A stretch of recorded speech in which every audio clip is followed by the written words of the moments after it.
government officials insist that this is an isolated incident. We will continue to keep you informed as this story unfolds. Well, it took a little while before the town was aware of the scope of the devastation. Because when I remember being awakened to the news of it by my clock radio that morning. The early reports were that it was a small single-engine aircraft had crashed. And then it was a cargo flight with a few people on board and no indication of what any loss of life and so on. I was in bed asleep, actually, and around 6:15 in the morning, I got a phone call from my boss, Staff Vincent O'Donnell. And he said, Lindsay, he said, we had a plane crash between Trans-Canada and Gander Lake. Tower 351, should have an explosion off here to the west here.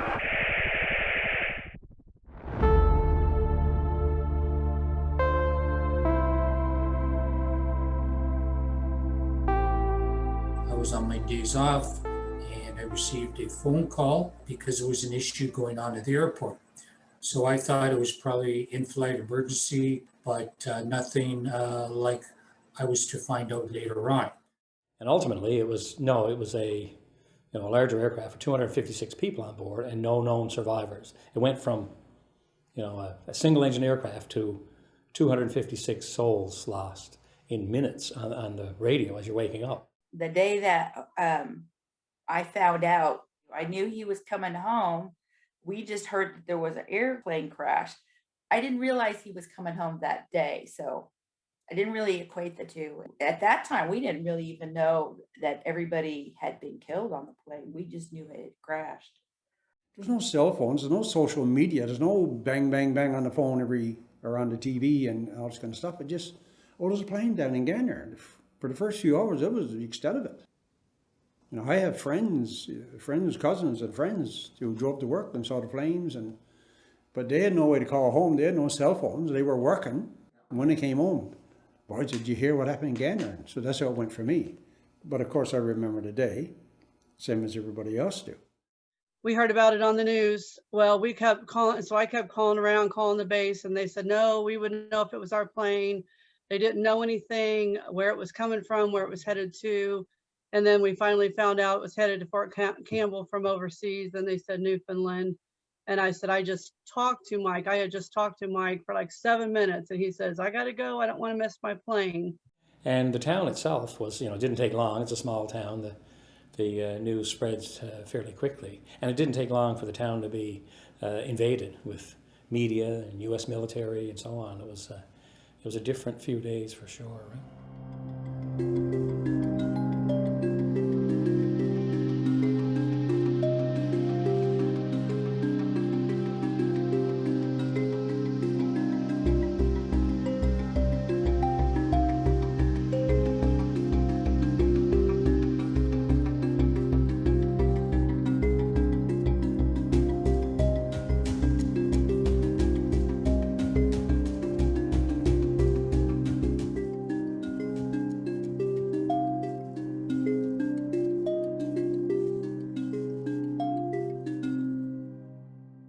It was a week and a half before Christmas. The soldiers had been serving a 6-month peacekeeping mission on the Sinai Peninsula and were anxious to get home to their families for the holidays.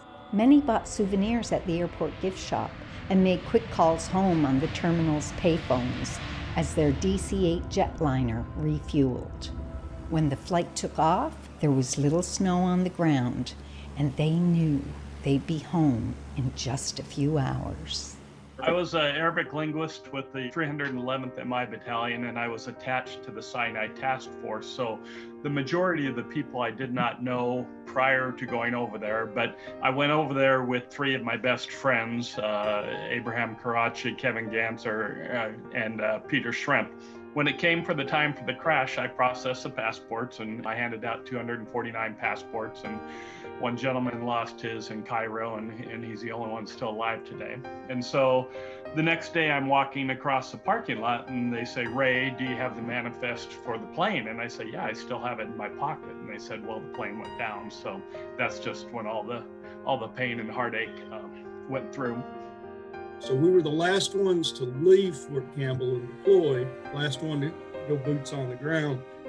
and that made us the last in the rotation to come home. So we switched with Alpha Company. All right, at the last minute, they decided that Alpha was going ahead and Bravo was staying behind and vice versa. So yeah, technically that was supposed to be our flight coming back. My husband wasn't supposed to be on that plane. He was supposed to be on the next plane. And a lot of these guys traded out their seats so the married men could come home because it was Christmas time and they wanted them to come home early, and then the plane crashed. I was coming home from school, and when I pulled in the driveway, my parents, my dad and his brother, my uncle, were out waiting. And I thought maybe I was in some sort of trouble. I got out of the car and my dad just burst into tears to let me know that there was a plane crash, and we didn't know at the time if my brother was on the plane or not.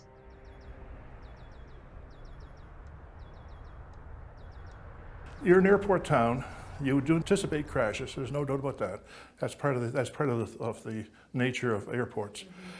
But when you have when they have it happen, and it happens at your place, when you hear about the news some other place, it's sort of a shock. It really is. There's things I won't talk about. I did one time see all the bodies. That's 256 bodies. That's it. I remember when I was 8 when the crash happened, and my dad got called. We were Salvation Army growing up, and he got a call to go and help feed the people who were down there, you know, helping to rescue what we thought was rescue back then. First, he wasn't. He was there to help and to comfort and those types of things.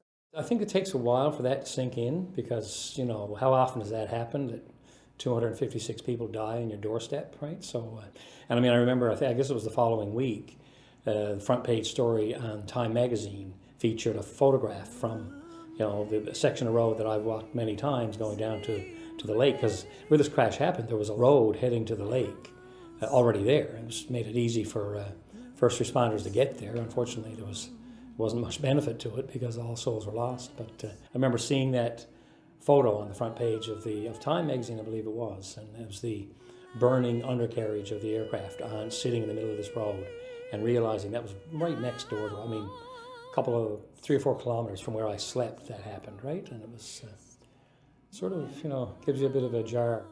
I'm found, was blind, but now I see.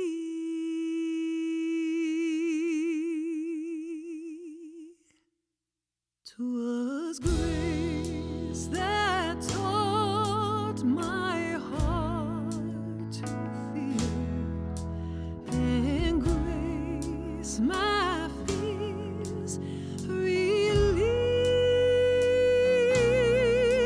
How precious did that grace appear the hour I first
As a kid, it's easy to think that grown-ups are always right. It's easy to feel like we're all alone, stuck with a secret we can't tell anyone. 1 in 5 girls and 1 in 10 boys report being a victim of sexual violence before the age of 18. Together, we have the power to change that. The Marie Vincent Foundation, overcoming the unimaginable to rediscover hope. We know the truth. We lived it. We're trying our best to educate our young people. They'll carry on the truth. We know the truth. Stories to inspire reconciliation. It's in Emily. It's in her blood. This is our only opportunity to defeat them. More than just news. What are the actual reasons that you can get a medical exemption? The background, angles, and voices that are relevant to you. The body's a little bit sore, but it was all worth it. Join me, Janelle Massa, on Canada Tonight, bringing news stories to life. What an iconic photograph. The photographs are magical. The main thing I think about when I see this picture is just how happy John looks. There's a confidence oozing from this picture. You don't need styling or anything. You just need the human being.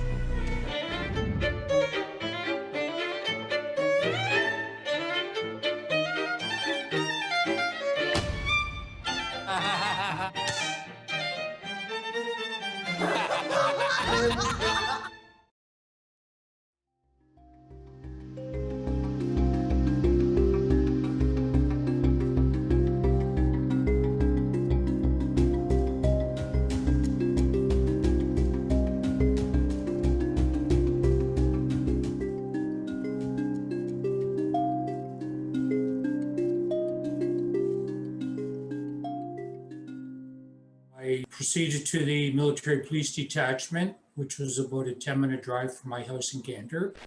And when I arrived there, they told me what had happened. A DC-8 with 248 American soldiers on it and 8 aircrew had crashed on the south side of the Trans-Canada, about 4 to 5 kilometers east of the town limits of Gander.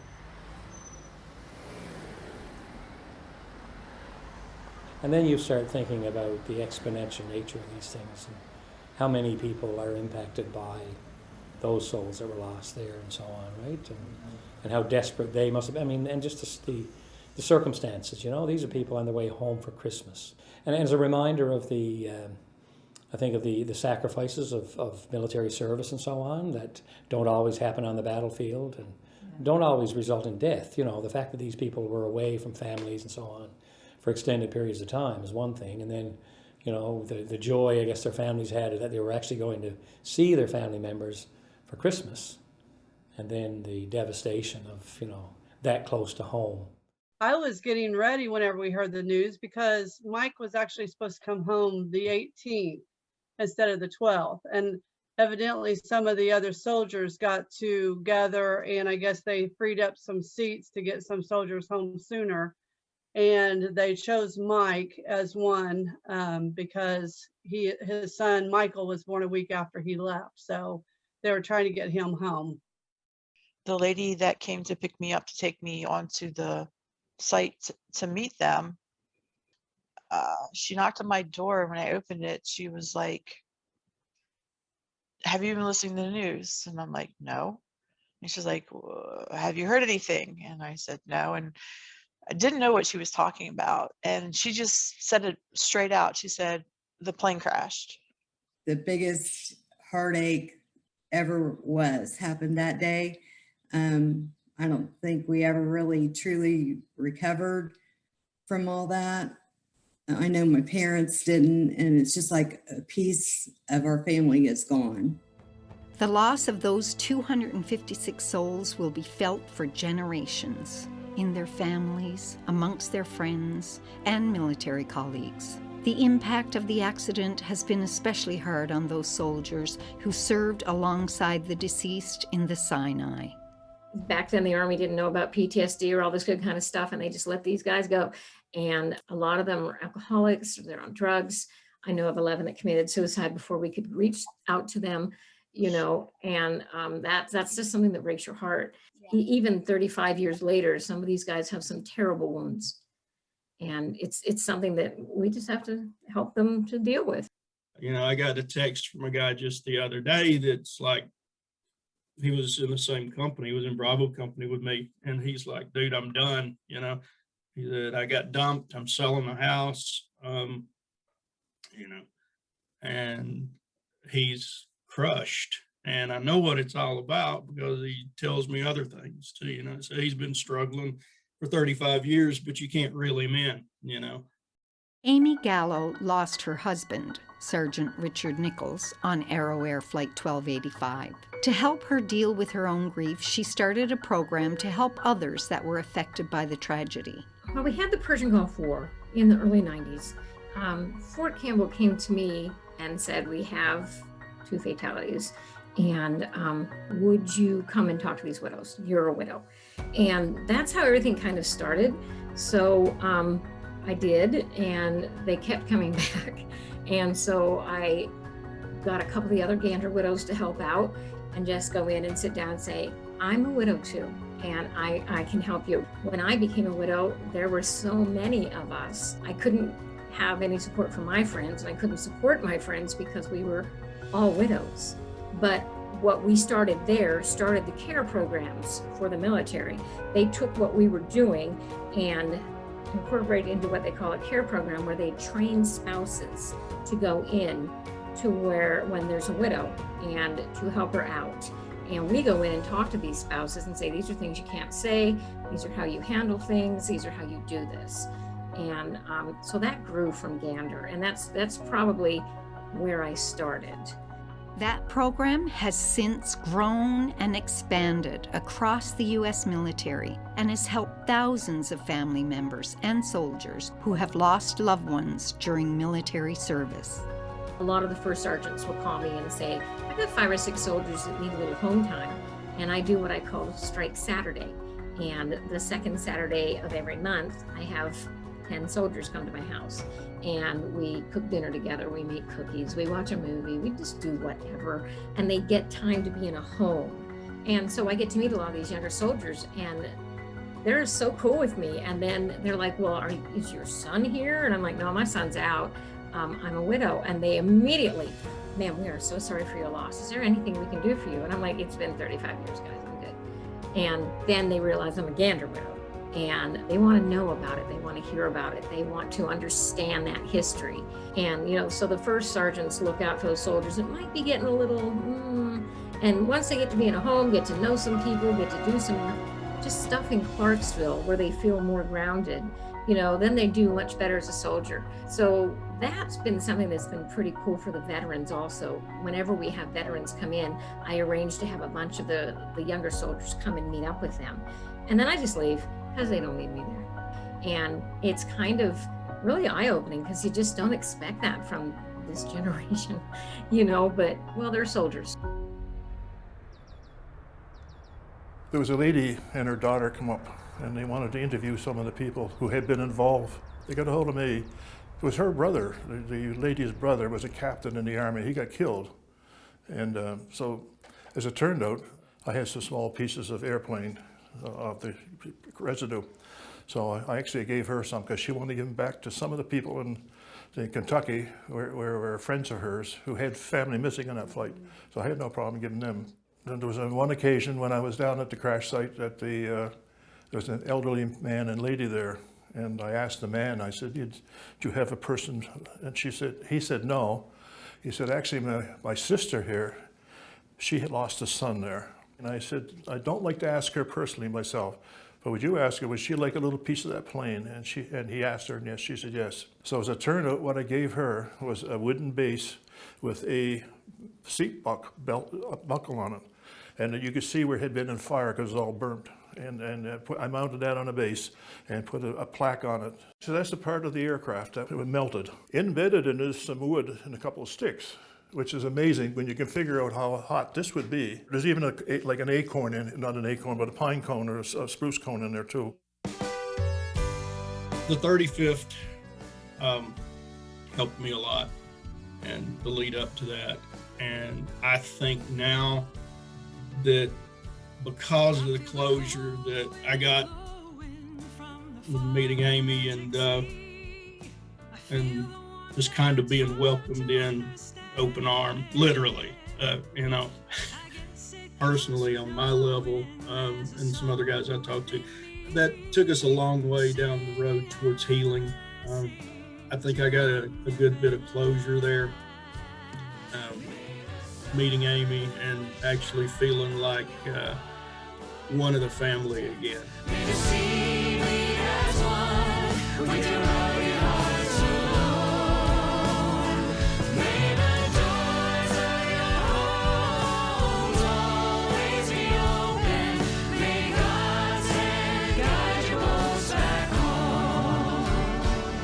See the long range mountains climb into the sky.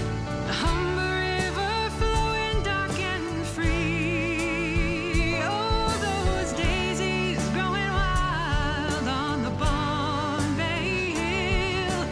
Wave a Newfoundland blessing to me. May the sun always shine on your wildwood mountains. May the sea beat as one with your rugged hearts alone. May the doors of your homes always be open. May God's hand guide your boats back home. See the fishing boats glide beneath the blue harbor sky. The seagulls wheel from the rocks to the sea, and the sunsets gleam in the fisherman's eye. Shine a Newfoundland blessing on me. May the sun always shine on your wildwood mountains. May the sea beat as one with your rugged hearts alone. May the doors of your homes always be open. May God's hand guide your boats back home. Guide your boats back home. May the sun always shine on your wildwood mountains. May the sea beat as one with your rugged hearts alone. May the doors of your homes always be open. May God's hand guide your boats back home. And may God's hand guide your boats back home. Guide your boats back home. Guide your boats back home.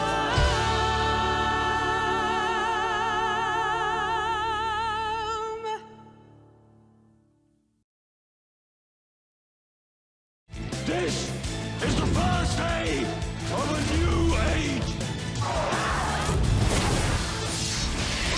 It's in Emily. It's in her blood. No! This is our only opportunity to defeat them. What an iconic photograph. I just love it. The photographs are magical. You don't need styling or anything. You just need the human being. This is the first day of a new age.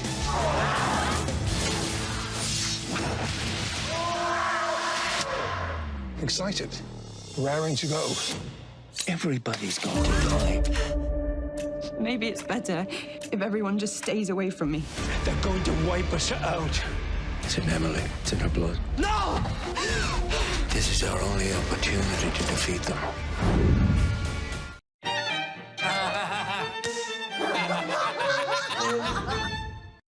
This is the first day of a new age.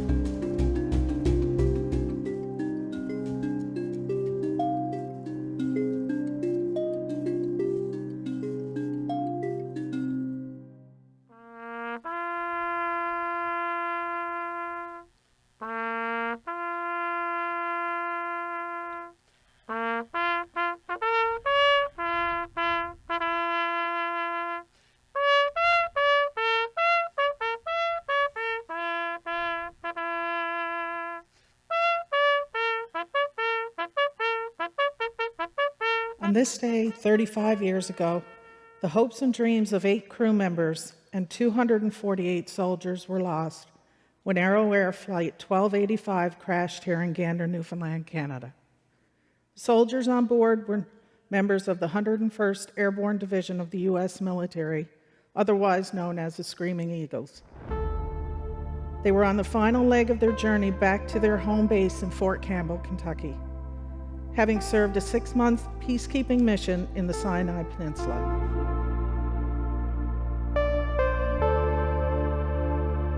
Every year, December 12th, we're at the site. We make sure to remember them, and I think we always feel like the family presence. You know, we feel like the families are there, and we usually do try to stream it down to Fort Campbell. This past year, that's what we did. So, you know, we feel a total bond with those, with the families and the friends of those, and not just the military, but for the crew who are on the flight too, you know? Gander's hospitality and kindness is celebrated on Broadway in the renowned musical Come From Away. The musical reflects how Gander hosted over 6,000 passengers for a week after 9/11, when North American airspace closed. That feel-good story is now selling out theaters in China, Australia, and London's West End, as well as New York City, and the town is justifiably proud. But Gander is also a site of remembrance, and every year on December 12th, services are held to keep alive that bond between the town and the families of the fallen. I had a hard time with memorial, going to the memorials at first. And a lot of it was guilt. A lot of it was just, I tend to bury my head in the sand when sad things come up.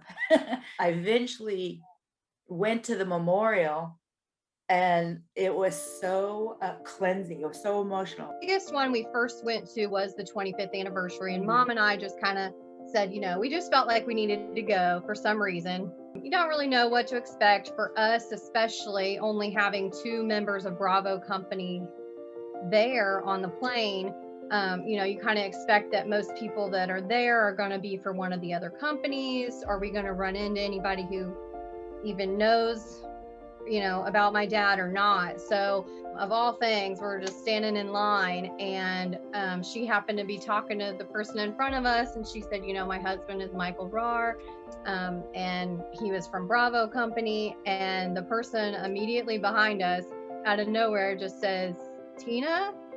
And then he just kind of looks at me and says, Christina? And I'm just like, I don't know who this person is. He was my dad's best friend there and was in his company. And I mean, just, it went from there. It was just an amazing trip. The one year we had name tags, so people saw, you know, that we were Darren Brady's family, and people were just coming up to us right and left, just saying, you know, that they knew my brother and what a great guy he was. It was just great to hear the stories and hear people just praise him and say such nice things. And it was great for my parents to hear that as well. I didn't realize that it was as big as it was. I kind of thought it'd be a smaller event. So whenever I went there and I saw how many people are still going 30 years later, and honestly, I wish I had done it a lot sooner. It was really cool to go there and meet all the people that have the same kind of stories. It's really neat to go and just connect with all the people that are, you know, experiencing the same thing. These services attract a lot of people, and it's an opportunity for the people in Gander who continue to remember it. It was, you know, it's sort of burned into our psyche here, you know, this and other sorts of disasters that we've been associated with. So it's an opportunity for us to come out too and express our remembrance and our condolences and so on. We will never forget. It is something that we take very seriously here. It's always something in my heart to make sure that they feel that the service is a good memorial to their family member. Every year on the anniversary of the plane crash, my parents and myself, we meet up and go to dinner. And every year we do this. Every year we meet for his birthday, which is a month later in January. And we just celebrate him and try and keep his memory alive. We do Memorial Day, we set flags out, and the grandkids will put the flags out with us. They're well aware of being thankful for those people that have lost their lives for us. Yeah, I usually take off work the day of December 12th instead of just, staying tied to the keyboard or tied to the office. I'm like, you know what? I'm gonna go have fun this day in remembrance of everyone that was on that plane. There's been services here, I want to say every year since, but I think there may have been interruptions somewhere along the way. But the town has always tried to have a service of remembrance every year on December 12th to remember the people that were lost and their family members and so on, and of the first responders that responded and that were permanently impacted by what they saw and what they had to deal with and so on. Remembrance Way is the name of the project that I advocated for. During my second visit to Gander in December 2017, Mayor Farwell was at the ceremony, and I spoke to him, and at the end of the ceremony, I mentioned to him, we should do something to have a piece of the Trans-Canada dedicated to remember these soldiers. I went ahead and started contacting families, first responders that were involved. They were all supportive. And I couldn't have done it without the Mayor of Gander, his council, lots of town employees, and the local MHA, Dr. Hagee. I was stationed with the 101st Airborne Division for that iteration of the multinational force and observers mission. At the time, I was a team leader with 1st Squad, 1st Platoon. I started getting interested in photography, so I carried a camera with me wherever I went for the most part. Just after the crash, we were only within a couple of days of leaving our outpost. And anyway, so once the word came down and everybody, just dark cloud descends on everybody. Specialist Deal, I think he was a E4 at the time. Anyway, we had a huge giant rock right outside of our perimeter. And he went out there with a bucket of white paint.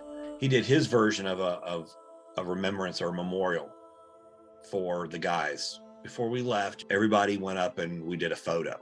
Every unit that comes to that outpost does the upkeep or the maintenance on that rock memorial.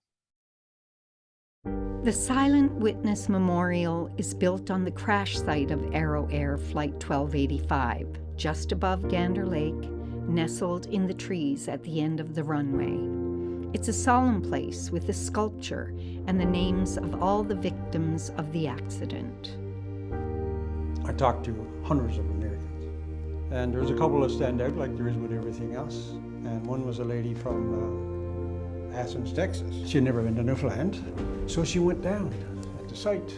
And she said, Gary, I expected to find a magnetic source on the ground or something. Somewhere that would draw me, something that would draw me to where Shane, her son, had died. But she said, I found nothing. Nothing. There was no tree, no rock that drew me. Just an overall inspiring, immense feeling of peace and belonging. She said, it was an immense moment for me. I'm so glad I came.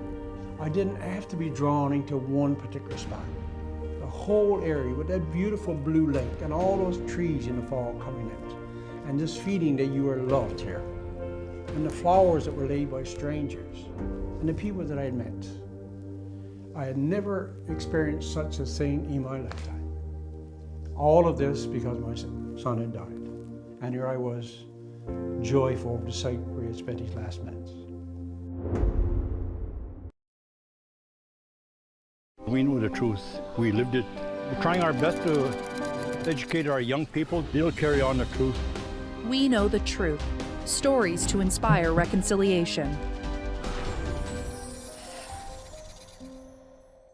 When a story breaks, CBC News Network is Canada's primetime destination to help you make sense of it all. That's what's happening in Canada tonight. Tune in to Canada's most trusted news team for insight and analysis. It's in Emily. It's in her blood. No! This is our only opportunity to defeat them. This is the first day of a new age. It's in Emily. It's in her blood. No! This is our only opportunity to defeat them.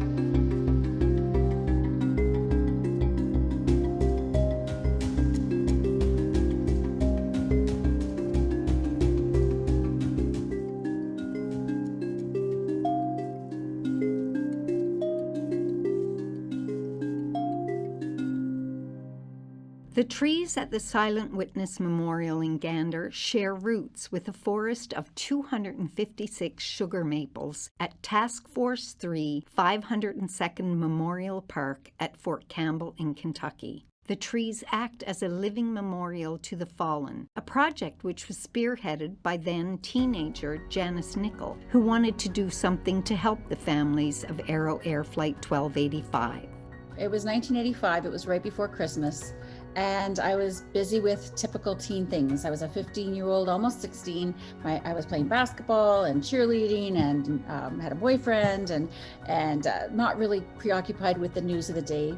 Though this was big news in Canada, and my mom said, you know, it's kind of like 10 classrooms at your high school where each person had someone die right before Christmas. This is what it would have been like for these soldiers from this same army post in Fort Campbell, Kentucky.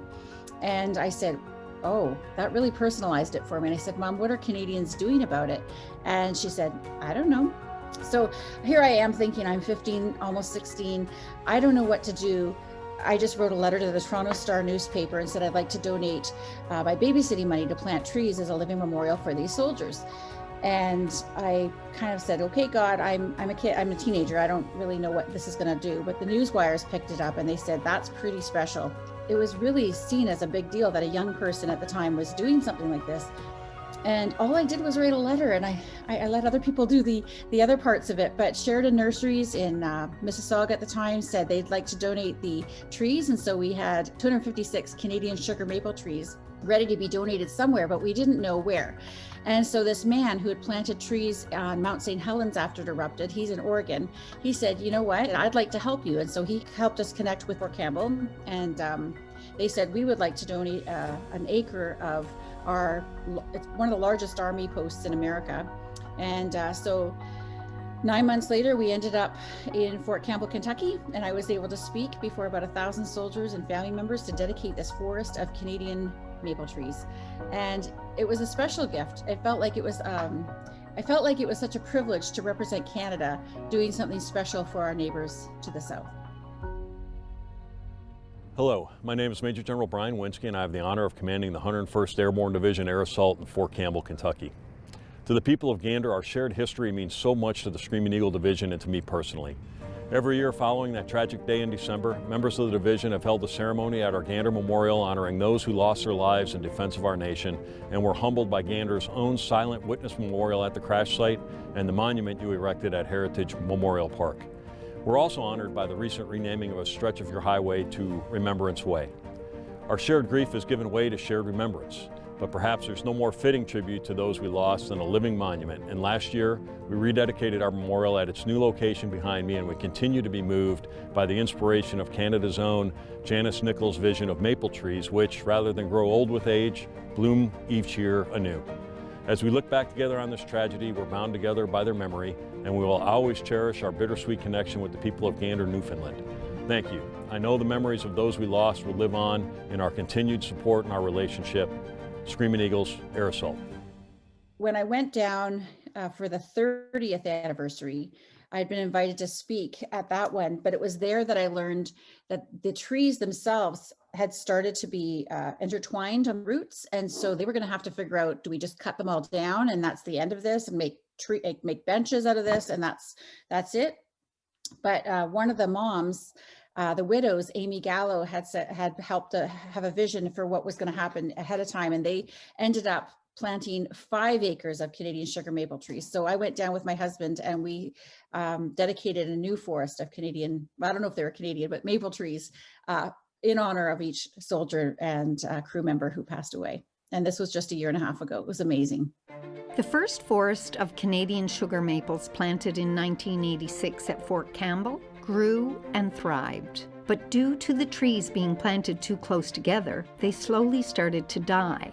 So the Army donated an even larger parcel of land across the street from the Memorial Park, where 256 new sugar maples were planted so the memories of the fallen will live on. The trees, they were so beautiful. Oh my gosh, they were so beautiful. And that is where I would go to visit my husband. He is buried 40 miles from here, but he is Fort Campbell to me. So when they contacted me and asked me to come in and just laid it out there for me, you're going to have to help us. I don't know how we're going to tell these family members and these widows that we have to cut these trees down. If we didn't do anything, 3 years later, they would have been brown. And I couldn't imagine watching my husband's tree die. Our beautiful new memorial is stunning. It's 4 times the size of the other memorial. It's amazing. It's so beautiful. The memorial had these bricks by each tree, and when they redid it, we got to keep our bricks. So we created a memorial garden of our own, with my dad's brick being in the center of this. Tomorrow we're having a baby shower for our very first grandbaby, and it's going to be out in our garden so my dad can be a part of this celebration. I feel like he's always with us in these events, and that's nice to be able to have him there. One of the most amazing things was during the ceremony, they had a couple companies of soldiers, so they had 256 soldiers to represent the 248 from the 101st Airborne, and then the 8 civilians killed in the crash. And so just watching the platoon after their ceremony, they had each individual walk to a tree. So all the platoons did an about face and just went out. And so to see over, however many big that is, 5 acre or whatever, and to see that many soldiers spread out, one by each tree, was just an amazing or a very healing, but a very dramatic effect to me at the weekend. These guys fight for this honor. This isn't just, oh, you 10 are going to go. Oh no, these guys go to first sergeant, and a lot of them will write little letters and things. This is why I want to do this. This is why. And it's kind of awesome that they care that much about it. It was just so nice to see that everyone's still being remembered, and I enjoyed watching the gander ceremony up there, even though it was via video. And that's on my bucket list, is definitely to go up to Gander and visit the crash site. Glory, glory, hallelujah. Glory, glory, hallelujah. Glory, glory, hallelujah.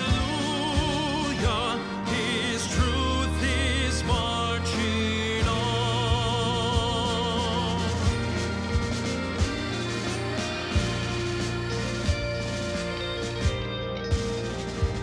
In the beauty of the lilies, Christ was born across the sea, with a glory in his bosom that transfigures you and me. As he died to make men holy, let us live to make men free, while God is marching